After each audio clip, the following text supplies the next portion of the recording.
بسم الله والحمد لله والصلاة والسلام على رسول الله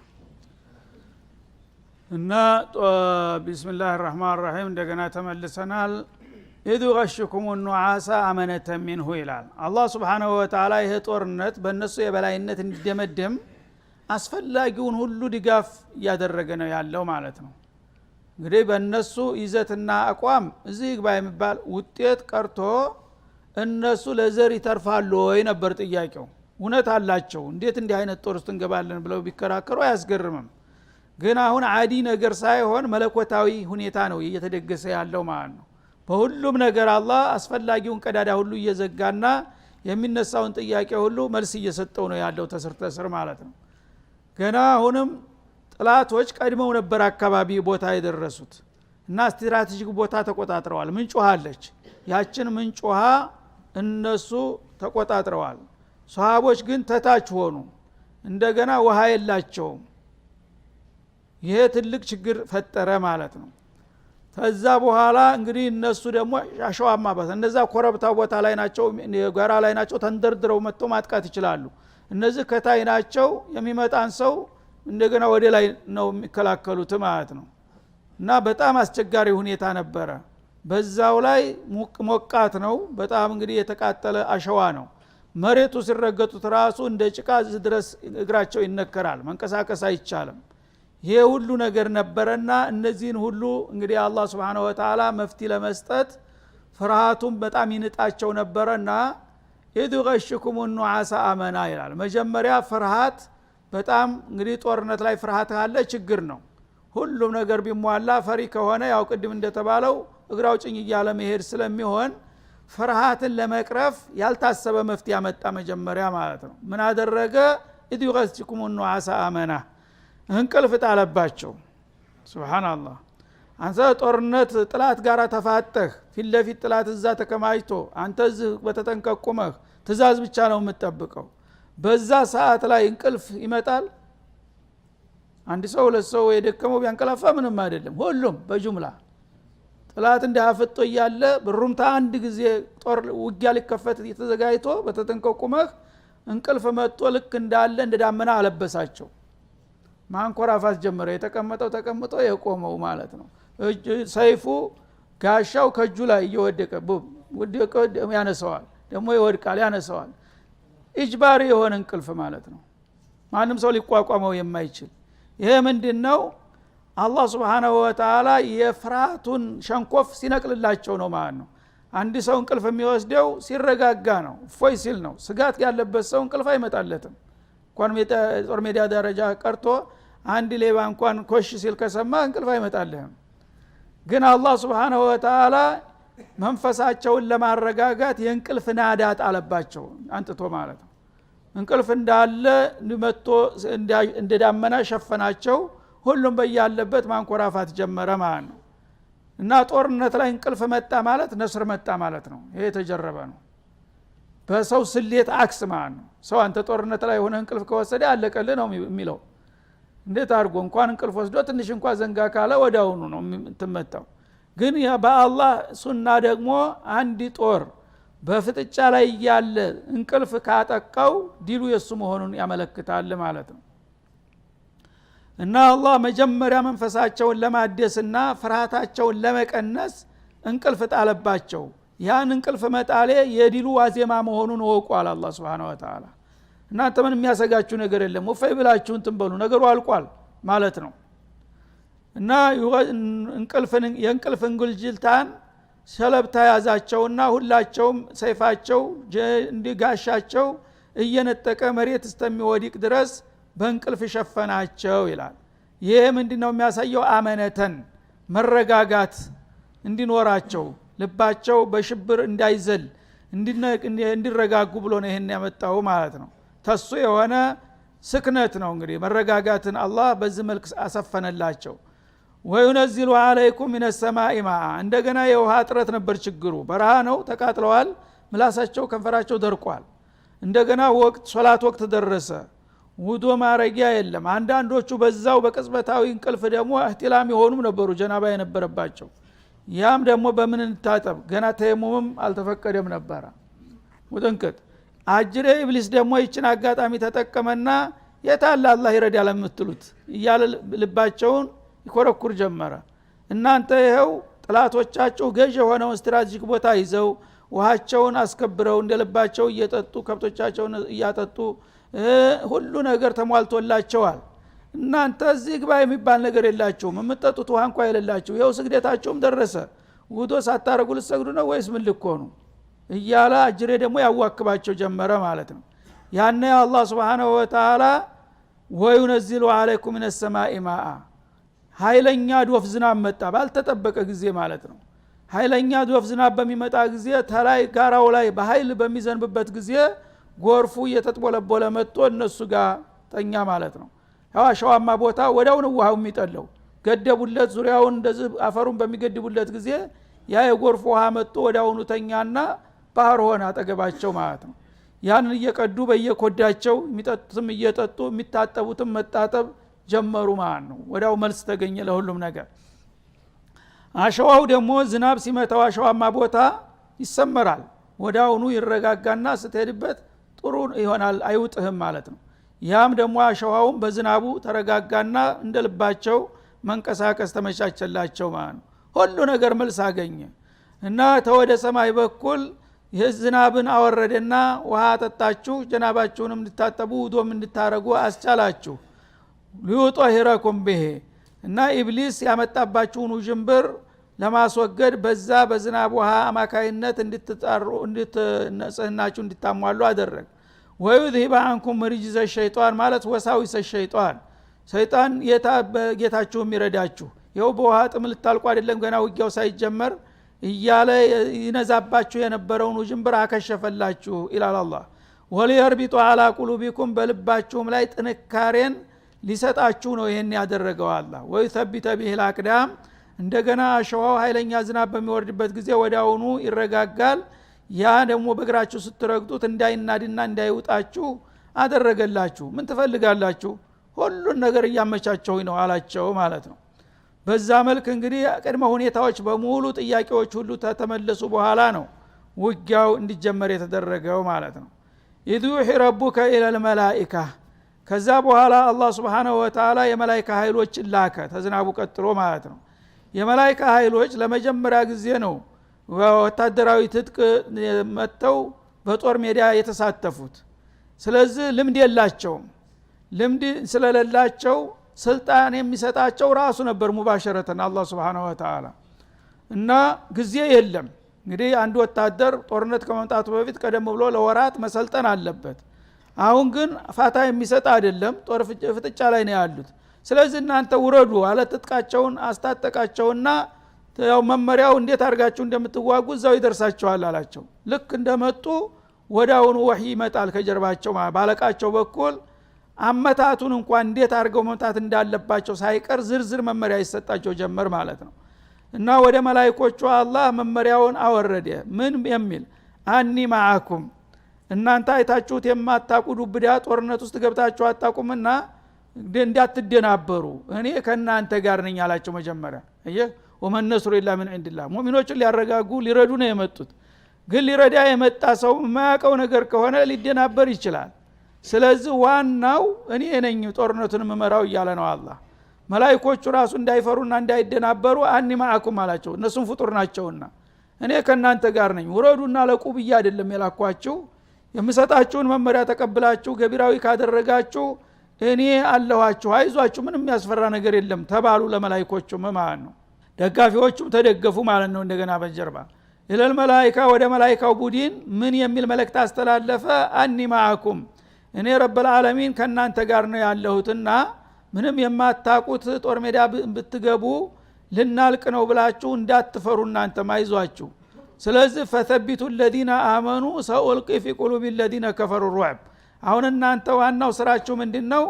ለሙእሚኖቹን ሞራል መደገፍ አለባችሁ። ለአማኞቹ አይዟችሁ አለናችሁ ደረስንላችሁ ብላችሁ ድጋፋችሁን ማሰማትና እንቅስቃሴ ማሳየት ነው ያለባችሁ፣ የተወሰነ ሰበብ እንድትሆኑ ብቻ። ከዛ በኋላ ውጤቱ ከኔ ነው የሚመጣው አላቸው ማለት ነው። ስለዚህ አንድ ሰው አረጋጋለሁ ብሎ እሱ ፈሪ ከሆነ የበለጠ ነው የሚያደናብረ ማለት ነው። ራሳቸው መንፈሰ ጠንካራ ከሆኑ ግን አይዟችሁ ረብል ዓለሚን ያውኛል ልኮናል ዲል እንደምታገኙም አብስሮናል እና ምንም የሚያስፈራ ነገር የለም ብላችሁ በጥንካሬ እነዛን አማኞቹን ሰዎቹን ማበረታታትና በጦር ሜዳው ላይ እንዳይሸሹ ማጽደቅ አለባችሁ የሚል ተልእኮ ይዘው መጡ ማለት ነው።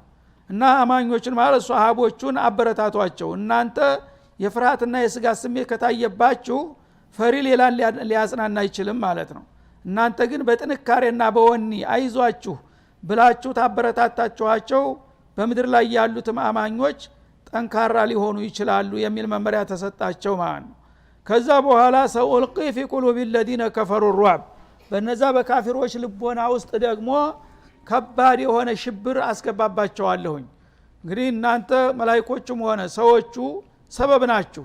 የምትችሉትን እንቅስቃሴ በምታደርጉ ጊዜ ጥላት ይፍረከረካል ማለት ነው።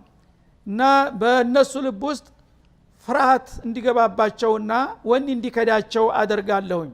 እናንተ ለሰበቡ ያህል ሙከራ ጎፍ ጎፍ ማለት እንጂ ዋና ስራውን የምሰራው እኔ ነኝ አላቸው ማለት ነው። በመሆኑም ፈድሪቡ ፈውቀል አዕናቅ እናንተም በተቻለ መጠናችሁ ታዲያ የወንዲ አቋም ማሳየት አለባችሁ፣ አንገቱን መምታት መቻል አለባችሁ አላቸው። ስለዚህ የት ቦታ እንደሚመታ የስትራቴጂክ ቦታ ሳያቸው ማለት ነው። እና እግሩን ብትመታው ወገቡን ብትመታው ጥላት በቀላሉ አይወድቅም።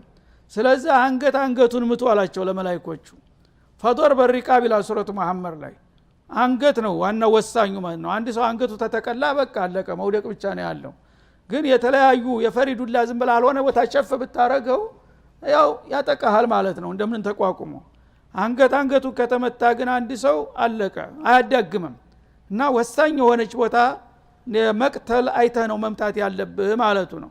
ፈውቀል አዕናቂ ከአንገታቸው ላይ የምቷቸው። በዚህ መልክ እንግዲህ ጭንቅላቱን ታንገቱ ላይ በምታወርደው ጊዜ አንዱ ጓደኛው ሲወድቅ ሲያይ ሌላ እግሬን አውጪ ብሎ ይበረግጋል ማለት ነው። ወድሪቡ ሚንሁም ኩለ በናን በተጨማሪም ደግሞ ከጥላቶቻቸው ዋና መመታት ያለበት አንገት ሲሆን በተጨማሪ ኩለ በናን አለ የጣት ጫፎችን ይጨዷቸው ይላል። እንግዲህ በእጁ ነው ሰው ጦር መሳሪያ የሚጨብጠው። ጦር መሳሪያ የጨበጠበትን እጁን እንዳጣቱን ታጨድከው መሳሪያ ይወድቃል ማለት ነው። ከዛ በኋላ ቢገተር ምንም ያደርግ ነገር መማረክ ብቻ ነው ያለው እድል። ስለዚህ ወሳኝ የሆኑ የስትራቴጂክ ቦታዎችን አስቀመጠላቸው። ወይ አንገት ወይ እጅ ነው መመታት ያለበት። እጁን ደግሞ ዝም ብሎ እዚህ ላይ ከሆነ ቸፍ ብሎ ሊያመልጥ ይችላል። ጣቱ ላይ ከሆነ ግን ጣቶች የተበታተኑ ስለሆነ በቀላሉ ይረግፋሉ። ልክ መሳሪያውን እንደጨበጠ እዚህ ላይ ከመታው ጣቶች ጠብጠብ ይላሉ፣ መሳሪያው አብሮ ይወድቃል። ያው መማረክ ብቻ ነው ያለው እድል። ይህን እንግዲህ አላህ Subhanahu Wa Ta'ala ስልት ሳይቀር በዝርዝር ያስተምራል ማለት ነው ለመላእክቶቹ። በዚህ መልክ ስራችሁን ከቀጠላችሁ በአጭር ጊዜ ዲሉን ታበስራላችሁ የሚል መመሪያ ሰጠናቸው ይላል። እና ኩለ በናን ማለት ሩኡስ አልአጥራ አሷቢዕ ማለት ነው። የጣቶቻቸውን ጫፎች ቀንጥሷቸው አርግፏቸው። ያን ጊዜ ያለቁት ያልቃሉ፣ አንገታቸው የተመቱት አያዳገም ውድቀት ይወድቃሉ። እጆቻቸው የተቀረጣጠፉት ደግሞ ቢቆሙም ያው መሳሪያ መጠቀም ስለማይችሉ ምንም ሊያረጉ አይችሉም። እና በዚህ መልክ አጥቋቸው ብሎ መመሪያውን ላከ ማለት ነው። በዚህ መልክ አላህ Subhanahu Wa Ta'ala እንግዲህ ለወዳጆቹ ለመላእክቶቹና ለሙእሚኖቹ ይህን መመሪያ ሲሰጥና ሲያበረታታቸው ጥላቶቹ ላይ ደግሞ ጫና እያሳደረ ነው ማለት ነው። እንዴት እንደሚጠቁ ሁኔታውን እያመቻቸ ነው። ለምንድነው ሁለቱም ፍጡሮች ናቸው፣ እነዚህን ረርተህ እነዛን የምታስጠቃቸው ለምንድነው የሚል ጥያቄ የሚነሳ ይመስል መልስ ይሰጣል። ምን አለ ذلك بأنهم شاقوا الله ورسوله እነዛኞቹ ካፊሮቹ አላህንና መልእክተኛውን ተጻራሪ ሆነው ነው የቆሙት ይላል። እንግዲህ አላህ የኸለቃቸውን ጌታ የረዘቃቸውን ጌታ የሆኑ ሁሉ ጉልበት የሆኑ ሁሉ ኃይል የሰጣቸውን ጌታ እኛ እንዋጋዋለን የሱን መልእክተኛ እናጠፋለን ብለው ተነስተዋል እኮ። ተይ በላይ ምን ያረጉኛል ይላል አላህ Subhanahu Wa Ta'ala። እና አንድ ፍጡር እንደ ፍጡርነቱ የፈለገውን ያህል ኃይል ቢያገኝ ጌታ ለመቃወም አቅም የለውም አይገባውም። ግን እነሱ አቅማቸውን ባለማወቅ ባለ ኃይላችን ተባብረን የአላህን ብርሃን እናጠፋለን መልእክተኛውን እናጠቃለን ብለው ነው የመጡት እያቀራሩ። ስለዚህ በአላህና በመለክተኛው ላይ ያመጹ በመሆናቸው ነው እኔ የዛ አይነት ኃይል የላኩባቸው ይላል። ወመን ይሻቅቅ الله ورسوله አላህንና መለክተኛውን የሚጻረሩ የሆኑ ኃይሎች በማንኛውም ጊዜ فإن الله شديد العقاب አላህ ደግሞ ቅጣቱ ብርቱ የሆነ ጌታ ነውና እንዲህ አይነት ኃይሎች ዝም ብሎ የሚያልፋቸው አይሆንም። ስለዚህ ያው መለክተኞቹን ይልክባቸዋል። ይሄ ሱነቱላህ ነው ማለት ነው። ካፊር በካፊርነቱ ለራሱ ሊከፍር ይችላል። ግን ኩፍርን በአለም ላይ እንዲናኝ አደርጋለሁኝ የአላህን ብርሃን ሐቅ የምትባልን ነገር ተምድር ገጣ አጠፋለሁኝ ብሎ በሚነሳበት ጊዜ እኔ ዝም ማለት አልችልም ማለቱ ነው። ጣልቃ ገባለሁ ይሄ ግድ። ይሄ ከሆነማ አላህ ሁሉ ጊዜ ሐቅ ቦታ የለውም መሬት ላይ ማለት ነው። ሰዎች አቅማቸው ውስን ነው። ስለዚህ አንድ ጉልበት አለይ ብሎ አህለል ሐቅን በመድር ላይ ጠራርጎ በሚያጠፋ ጊዜ አላህ ዝም ካለ ከዛ በኋላ ሐቅ ከየት ሊመጣ ይችላል? ልክ ያው ነብዩ ቅድም እንዳሉት በኹጥባቸው ይቺ ጀማዓ ዛሬ ብትበላ አላህ ብሎ የሚገዛ አታገኝም እንዳሉት ማለት ነው። ስለዚህ አላህ ይጠብቃል የበላይ ጠባቂ ነውና ማለቱ። እነዚህን እንግዲህ ጥጋበኞች አላህ Subhanahu Wa Ta'ala በዚህ መልክ ታላስተነፈሳቸው በስተቀር በሙስሊሞቹ ብቻ መብታቸውን ሊከበር እንደማይችልና አቅማቸውን ሊያውቁ እንደማይችሉ ስለሚታወቅ ለዚህ ነው እኔ ከሙእሚኖቹ ወግኔ ማስጠቃቸው ይላል። ذلكم فذوقوه ስለዚህ እናንተ ማንም አይደፍረንም እያላችሁ እየተቆራራችሁና እያቀራራችሁ የመጣችሁት በእኛ በኩል የተደገሰላችሁ መስተንግዶ ይሄ ነውና ቅመሱት አላቸውና ወጀህልን ማለት ነው። ذلكم ما تستحقون به የሚገባችሁ መስተንግዶ ይሄ ነው። ያው ኩፍር ለብሳችሁ እናንተ ሐቀኛ መስላችሁ እያቀራራችሁ መጣችሁ አይደለም?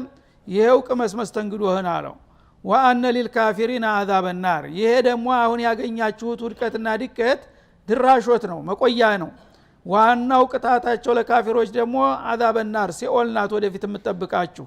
ይቺ የመጀመሪያ ድራሾታችሁ ትሁንና ያው በዚህ ተስተናገዳላችሁ።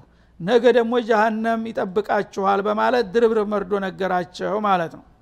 እና በዚህ መልኩ አላህ እንግዲህ Subhanahu Wa Ta'ala ወዳጆቹን በሚችሉት አቅም አስፈላጊውን እንግዲህ ዝግጅት ስላደረጉና በሱ ተማምነውና ተመክተው ጥሪውን ስለተቀበሉ ደገፋቸው ረዳቸው። ጠላቶቹ ደግሞ ምንም የበዛ ኃይል ቢኖራቸው ከአላህ የተጣሉና ተሱ የተለዩ በመሆናቸው በቀላሉ ዲል ከዳቸው ማለት ነው። ይህ ሱነቱላህ ነውና ለወደፊትም ኢንተንሱሩላህ የንሱርኩም እንዳለው ተልብ እንደ አንድ ሰው አላህን ረዳለሁ ብሎ ከተነሳ አላህ ደግሞ ያን ሰው ዝም ብሎ አሳልፎ የሚሰጠውና አላማው የሚወድቅ አይደለም። አጀሉ ደርሶ ከሆነ ሊሞት ይችላል። ሸሂድ ሆነ ምን ተጎዳ እና ካለ ደግሞ አላህ በሂደት ድል ይሰጠዋል። የሱ የጀመራት እርምጃ በትውልዶች እየተከታተለች ዳ አንድ ቀን ሐቅ በላይ የሚሆንበት ጊዜ ይመጣል ማለት ነው። ስለዚህ አላህ የረዳውን መርዳቱ የማይቀር ነገር ነው። የከዳውን ግን ይጥለዋል ማለት ነው።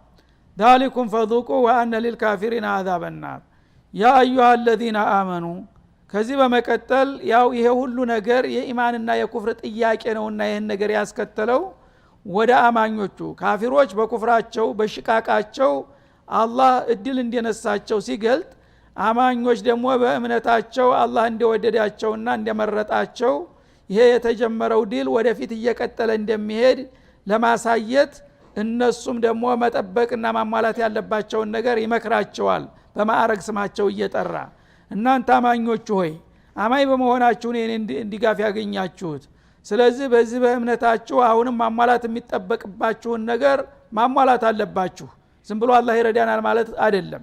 አንተም ኃላፊነትን እየተወጣ ነው እኔ እንዲጋፍ መናፈቅ ያለብህ ለማለት እናንተ አማኞች ሆይ اذا لقيتم الذين كفروا زحفا ይኸው እንዳሁኑ እነዚህ ከሃዲ የሆኑ ጥላቶቻችሁን ተከማችተው እየተመሙ ወደ እናንተ ሲመጡ በመታገኟቸው ጊዜ ይላል فلا تولهم الادبار የፈለገውን ያህል ቢበዙና ቢጠነክሩም እነሱን ፈርታችሁ ጀርባ እንዳትሰጧቸው ተጠንቀቁ ይላል ማለት ነው። ነገር በብዛት በክምችት አይደለም። እናንተ ትክክለኛ ኢማን ከተላበሳችሁ እኔ ጋር ናችሁ። ስለዚህ ጥላቶቻችሁ እርስ መስሎ ባሻጋሪ ባህር መስሎ የሚመጣ ሰራዊት ሊሆን ይችላል ስፍር ቁጥር የማይታወቅ የዛን ያህል የሚያስፈራ የተከማቸ ኃይል እንኳን ሆነው ወደ እናንተ እየተመሙና እየጎረፉ ቢመጡ እኔ ጋራ እስከሆናችሁ ድረስ እነሱ ልትፈሩ አይገባም ማለት አላህ Subhanahu Wa Ta'ala። እና ፈርታችሁ ጀርባ ሰጣችሁ እንዳትሸሹላቸው ወመን ይወልህም የውመኢድን ዱቡረሁ ጥላቶች በዛ መልክ እንግዲህ በስተውና ጠንክረው ሲመጡ እኔን ይሄን ኃይል እንዴት አድርጌ ቆቆመዋለሁ ብሎ ፈርቶና ሰግቶ ጀርባውን ሰጥቶ የሚሸሽ ካለ ከናንተ መሃል ኢላ ሙተሐሪፈን ሊቂታል ምናልባት የቆመበት ቦታ አመች ያልሆነ ገዥ ያልሆነ ቦታ ሆኖበት ለሙናወራ የሸሸ መስሎ አዘናግቶ ወደ ተመቸ ቦታ አጥፎ ለመግባት አስቦ ካልሆነ በስተቀር አው ሙተሐይዘን ላፊአ ወይም ደግሞ ያንተ ኃይል በጣም ደካማ የሆነና በሌላ በኩል ሌላ ኃይል ይኖርሃል እዛ ኃይል ጋር ለመቀላቀል ፈልገህ ካልሆነ የምትንቀሳቀሰው ሆን ብለህ ብቻ ለመሸሽ ብለህ ከሆነ የምትሄደው ይህ አይነት ሽሽተኛ ፈቀድ ባአ ቢገዶብ ሚነላህ ከአላህ የሆነን ቁጣ ይዞ ይመለሳል በማለት አስጠነቀቀ ማለት ነው። እንግዲህ ተጦር ሜዳ መሸሽ ፊሰቢልላህ ከባድ ወንጀል ነው። አክበረል ከባይር ከሚባሉት አንዱ ነው ማለት ነው። ወተወሊ የውመዛህፍ እንዳሉት እተቁ ሰብዐል ሙቢቃት ሰባት አደገኛ የሆኑ አድቃቂ ወንጀሎችን ተጠንቀቁ አሉ ነብዩ። ከነዛ ሽርክ እንደገና ሲህር ቀትለ ነፍስ የሚባለውን ተቆጠሩ በኋላ አዛህፍ ምን አተወሊ የውመዛህፍ አሉ። ፊሰቢልላህ ዘምተ ሲያበቃ ሃይማኖታዊ ጦርነት ላይ የፈለገውን ያህል ጥላት ጫና ቢያሳድርብህ ወደ ኋላ ማፈግፈግ አትችልም ማለት ነው። ወይ ነስር ታገኛለህ ወይ ትሰዋለህ። ግን ከዛ ማፈግፈግ የሚፈቀድባቸው ሁለት ሁኔታዎች አሉ ማለት ነው። መሸሽ አቅደህ ከሆነ በቃ አልቆልሃል፣ በአላህም ዘንድ ቦታ የለህም፣ ወድቀሃል። እዚህም ደግሞ ሸሽተህ ላታመልጥም ትችላለህ ማለት ነው። ግን ስትራቴጂክ ሁኔታዎችን ለመቀየርና የተሻለ ቦታ ላይ ለመሆን ፈልገህ ከሆነ የመጀመሪያ ሙተሐይዘን እሱ ሙተሐሪፈን ሊቂታል ሙተሐሪፍ ማለት እዚህ ቦታ ላይ ሰፍረህ ነበረ ጥላት ፊት ለፊት መጣብህ ኃይሉን አጠናክሮ በሚመጣ ጊዜ ይሄ ቦታ አንተ ለምሳሌ ቅድም በበድር ላይ እንደታየው ያንተ ሰርጓዳ ቦታ ነው፣ ገዥ ቦታ አይደለም ማለት ነው። እና ለመከላከል አመች አይደለም። ስለዚህ ምን ታረጋለህ? ልክ የፈራህ መስለህ ግንብር ብለህ በአንድ ጊዜ ወደ አንድ ቦታ ትሄዳለህ ማለት ነው። እዛ ጊዜ ጥላት የልብ ልብ ይሰማዋል። ሸሸልኝልና በነስር ስሜት አንተን ለመከታተል ይሞክራል። ግን አንተ ባልተጠበቀ ፍጥነት ቶሎ ጥፍጥልና በቀጥላ ያለችው ኮረብታ ላይ ትወጣለህ ማለት ነው። ስትራቴጂክ ቦታ ላይ የዛ ጊዜ እሱ ተታች ይሆናል ማለት ነው። እሱ ተከትሎ ወደ አንተ ገፍ ገፍ እያለ ሲመጣ አንተ ኮረብታው ላይ ተወጣና ሚዛኑን ቀየርከው ማለት ነው። እነሱ ተላይ የነበሩት ታች የነበረው ላይ ይወጣ። ከዛ በኋላ እንደገና ባገንባሪ ያጠፋ ጥቃት ትጀምራለህ ማለት ነው። ይሄን አስበህ ከሆነ ቦታን የለቀቀው ይሄ ጥሩ ነው፣ ይሄ ሲስተም ነውና ይቻላል አለ አላህ Subhanahu Wa Ta'ala።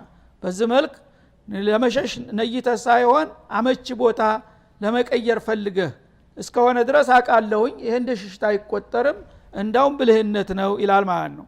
ሁለተኛው አው ሙተሐይዘን ላፊአ እንግዲህ ጦር የተለያየ ስልት አለው። አለቃ ይከፋፍልሃል። ይሄ 50 ሰው በዚህ ቦታ ይቁም፣ 100 ሰው በዚህ ቦታ፣ 300 ሰው በዛ ቦታ ብሎ ይመድባል የተለያየ ቦታ ላይ ማለት ነው። የዛ ጊዜ በአጋጣሚ በአንተ ላይ የጥላት ኃይል በጣም በዝቶ ይመጣብሃል ማለት ነው። አንተ 50 ሰው ከሆን ከ500 ሰው ከመጣብህ ምንድነው የምታረገው? ስለዚህ ይሄንን ኃይል መጋፈጥ አይቻልምና ስለዚህ እኛ ተለዋጭ ኃይል አለን አይደል ከተራራው ጀርባ ትላለህ። ስለዚህ የሸሸን መስለን ቶሎ እንፍጠንና ተወሩረን እዛኛው ኃይላችን መቀላቀል አለብን ትላለህ። እሱ አያቅም ያንተ ተጀርባ ሌላ ኃይል እንዳለ አያቅም ጥላት። አንተም ብቻ ነው የሚያውቀው። ሁለት ፍሬ ናቸው ወዳው እናድራቸዋለን ብሎ ተንደርድሮ ሲወጣ አንተ ደግሞ ፈትለክ ብለህ ትዞራለህ። ልክ በዞርክበት ተከታትሎ ብቅ ሲል ያንተ ኃይል እዛ አለ ተቀላቅለህ ያልተጠበቀ ኃይል ብቅ ይላል ማለት ነው።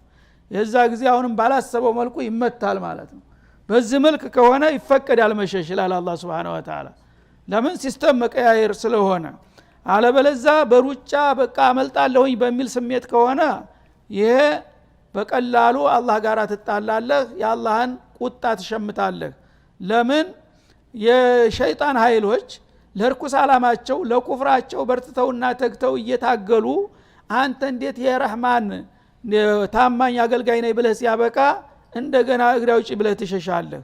እነሱ ጀሃነም ነው የሚጠብቃቸው እዚህ መሸነፍ እዛ ጀሃነም ነው ሁለቱም ይሁን ግድ የለም ብለው ሲጋፈጡ አንተ ግን እዚህም ነስር እንደሚሰጥህ ቃል ገብቶልህ እዛም ጀነት እንደሚሰጥህ ቃል ገብቶልህ ያአላህ እንዲግሳተህ የምትሸሽበት ምክንያት የለም ማለት ነው በሁለቱም በኩል አንተ አትራፊ ነህ ብትሞትም ብትድንም ይሄ ከሆነ ደግሞ ከእንዲህ አይነት ኃይል መሸሽ አይጠበቅም ማለት ነው መሸሽ አለባቸው እነዛ ናቸው ምክንያቱም እርኩስ ዓላማ ላይ ነው የቆሙት ያለ የሌለ ተስፋቸው በዚህ በዱንያ ላይ አዲል አግኝተው አንድ ሰሞን መደሰት ነው እንጂ ከዛ በኋላ ሩቅ ግብ የላቸውም ማለት ነው አንተ ግን ድርብርብ የሆነ አንዱን ብታጣ አንዱን አታጣም ይህዲል ሁስነይን አልተንተዙምና ኢላ ይህዲል ሁስነይን እንደሚለው ሌላው ቦታ ሁለት አማራጮች ነው ያሉ ኢማ ሸሃዳ ፊ ሰቢልላህ ወተኩነ ማአል ሙቀረቢን ወኢማ النصر እና ሁለቱም እንግዲህ ደብል የሆነ ውጤት ያለው ሰው ለምን ብሎ ይሸሻል ማለት ነው እና መሸሻ አለበት ግን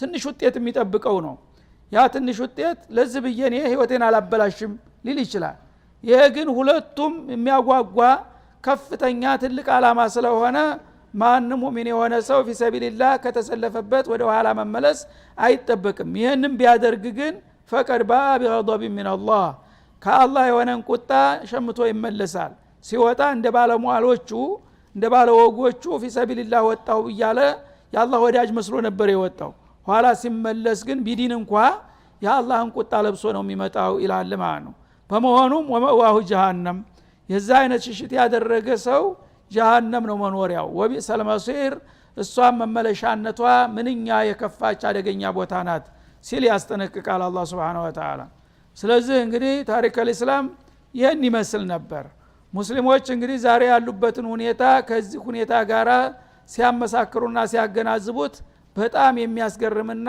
ማመን የሚያቅት ሁኔታ ነው የዛ ጊዜ ሁለት ፍሬ ናቸው 313 ሰው ነው የሁሉ ታሪክ የሰራው ማለት ነው አሁን ግን መላይኖች ናቸው ቢሊዮን አልፈዋል 1 ቢሊዮን ተኩል በላይ ነው ሙስሊሙ አሁን ያለበት ውድቀትና ድቀት ግን የሚያሳዝንና የሚያሳፍር ነገር ነው ማለት ነው ስለዚህ አላህ Subhanahu Wa Ta'ala ይሄን ታሪክ ቀርጾ በዚህ መልኩ ያስቀመጠው ምንድነው ራሳችን ሙራጃ እንድናረግ ነው የተናንተኖቹ ሰዎች እንደዚህ ነበሩ እነሱም እንደኛው ይሞታሉ ይታመማሉ ይቸነፋሉ ያ ከመሆኑ ጋር ግን በርትተው የጌታቸውን ትእዛዝ በመቀበላቸው አላህ የዚህ አይነት ውጤት ሰጣቸው እኛ ደግሞ ያንን የነሱን ዓላማ በመጣላችን ብዛታችን ሀብታችን ሁሉን ታችን ሞልቶ ተተረፍርፎ ያለ ዋጋ ቢስ ሆን ይያለን ወላኪነኩም ጎታውን ከጎታ ይሰይል እንዳሉት አኺረት ዘማን በመተሆኑ ጊዜ ጥላቶቻችሁ ተምስራቅ ተምዕራብ በአለም ዙሪያ እየተጠራሩ መጥተው በሳህል ላይ እንዳለች ፍትፍት ይቋረሷቸዋል አሉ